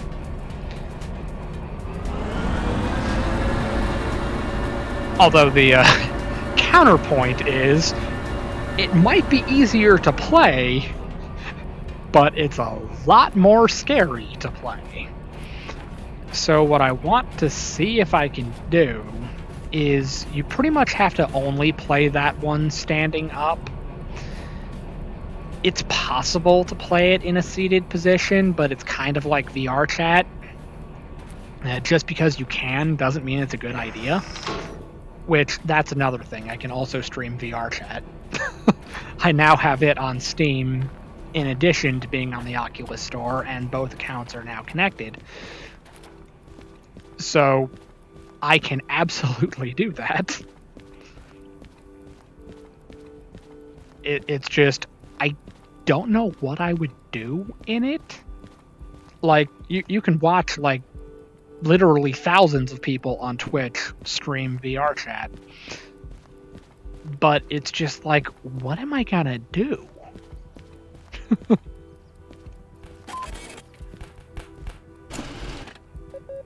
Go talk to random people being like weird? As compelling as that might be, I'm not the most social of people.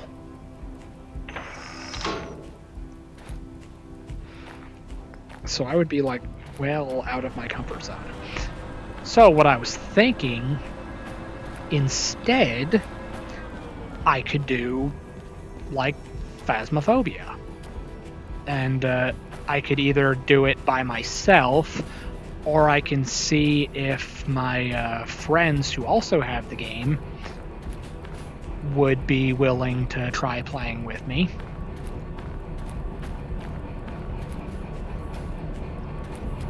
Then obviously I would do it in VR because it's easier to play and I can stream it.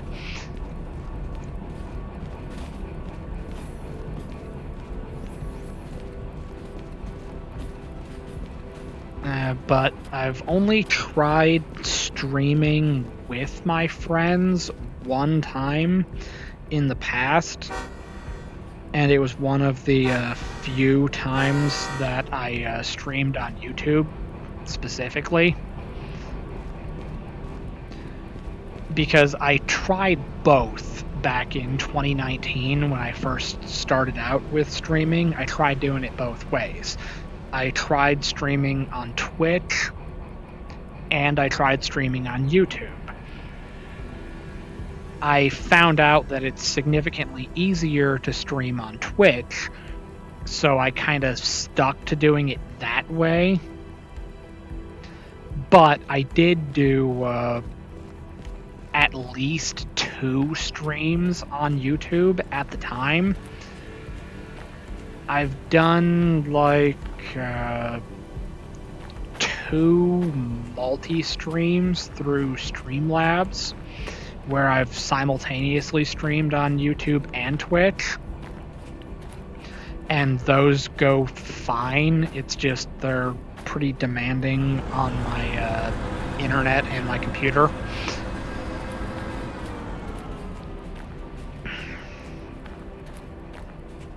But the last time that I did a stream with my friends specifically, we were playing Pulsar, which is another game that I can stream, and I can also play it in VR if it weren't for the fact that the controls in VR are a little bit weird, to say the least. I don't properly know how to play it in VR. Like, I don't know how all of I don't know the buttons, and remapping the controls is a little bit weird. And then it's one of those things that it's not made for the Oculus Rift. So it kind of has like that, I don't know if disparity would be the word, but there's like a difference between the controls on, say, the Vive versus the Rift. And at least the couple of times that I've tried it, I would incorrectly switch weapons, jetpack when I'm just trying to crouch or something stupid like that. So that game specifically would probably be better to play in flat mode.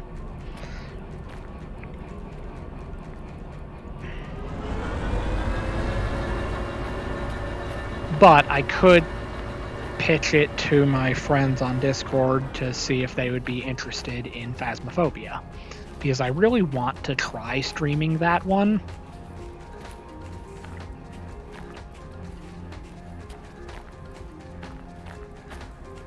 Because that's one of the games that I actually wouldn't mind playing, and it actually has an active audience on Twitch, so more than likely someone would probably watch it.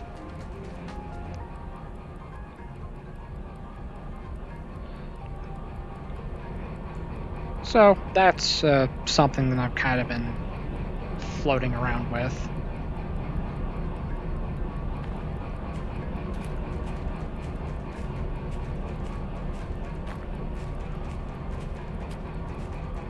I mean, it's still a simulator game of sorts, so it's not out of my wheelhouse, so to speak. Alright, I gotta be prepared because this thing is gonna come to a complete stop just before the turntable. See what I mean? And then you gotta power through it, but then after you get past the little invisible wall, it takes off like a rocket. And that is how you slam a DE6 into the buffer. Ask me how I know.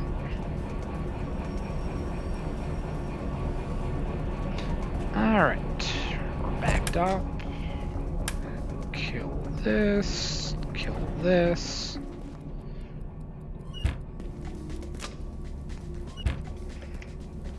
clip through reality. And let's get this thing filled up. We did use up about half the diesel getting here. Didn't have to touch the sand, though, so that's good. The 2 locomotives were enough to get all 3 loads up here. And it's only 10 grand. Or 9 grand. But you get the idea. And we're almost up to 2 million. So that's pretty cool. Alright, now for the interesting part. We gotta back this up just far enough that the lead locomotive is in the zone for the repair terminal.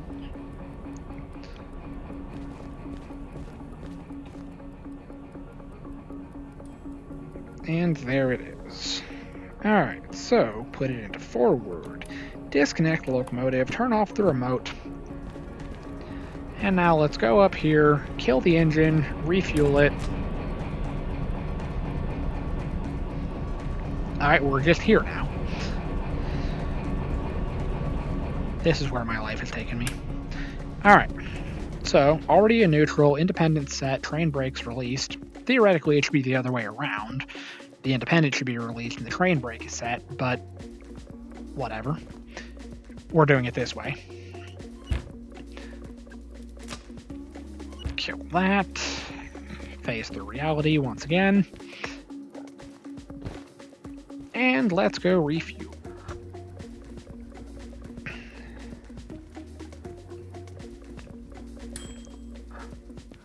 It's kind of interesting. And I'm kind of curious if it works. Like, you already know that between the 2 locomotives with the MU connection, you can control the throttle, train brake, and independent brakes, and reverser from any cab or remote connected to one of the cabs. But what I'm curious about, if you hit the switch for sand, like the one time I had to apply sand to get the coal up to the steel mill, I had to hit the switch to apply sand. What I'm wondering is, did it just release the sand in the locomotive controlled by the remote, or did it activate sand in both locomotives? I don't know if that specific control is connected through the MU cable. I know the horn isn't, because I hit the button for the horn on the remote. The only horn you hear is this one. You don't hear that one. So I'm guessing that the horn and when simulator comes out, the bell are probably going to be separate. And whichever one you're standing in or operating the control for, that's the one you're going to hear. But I don't know. Actually, I'm kind of curious. The 282 has a bell.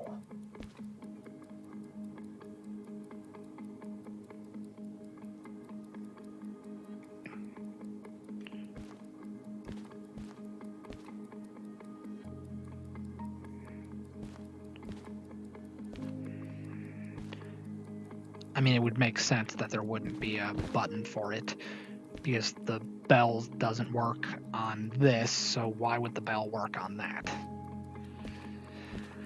It was probably dumb to even look. But whatever. Alright, let's go run over pay some environmental fees and get this get this party wrapped up.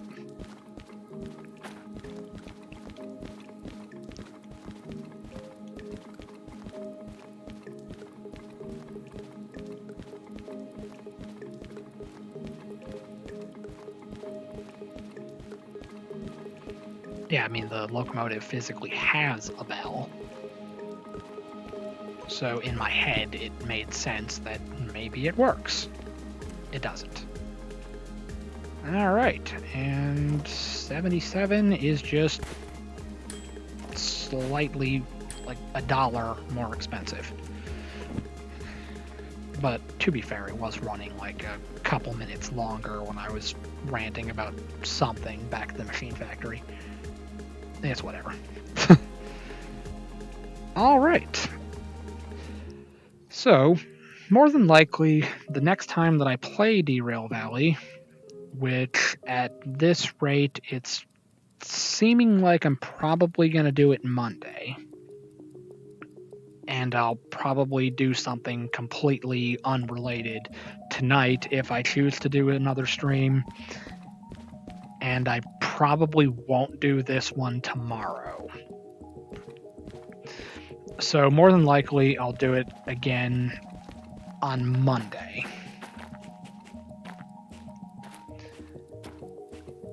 And I'll probably do the switching job at the military base where I'll load up the ammunition because it's going to the military base. So pick up the empty ammunition cars, load them with it, or pick up the empty box cars, take them to the loading track, fill them with ammunition, then get them dropped off on the outbound track, and then all 3 outbound loads are going from the harbor military base to the mountain military base. And that'll just be what I do for that particular stream on that day. So, to kind of summarize what we pulled off today, I got a couple of freight missions from the machine factory, one of tanks from the military base, and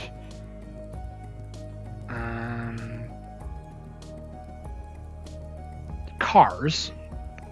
Forgot about the cars. All of them came back down here to the harbor, but we also picked up a set of empty tankers going to Oil Well Central, dropped off that logistics mission, and then we traded the 6 empty cars for 18 loaded cars with crude oil, also going to the harbor. So we brought all of that down here to the harbor, got everything backed up and put away where it belongs, refueled the locomotives, paid off our environmental fees, and now everything is set in place for my next stream, depending on what I choose to stream or what I choose to work on next. So everything as of right now is in a perfect position to continue at my leisure. So, being as it has been a little over 2 hours, that is as good of a stopping place as any. This has been Derail Valley. Thank you all for watching, and have a nice day.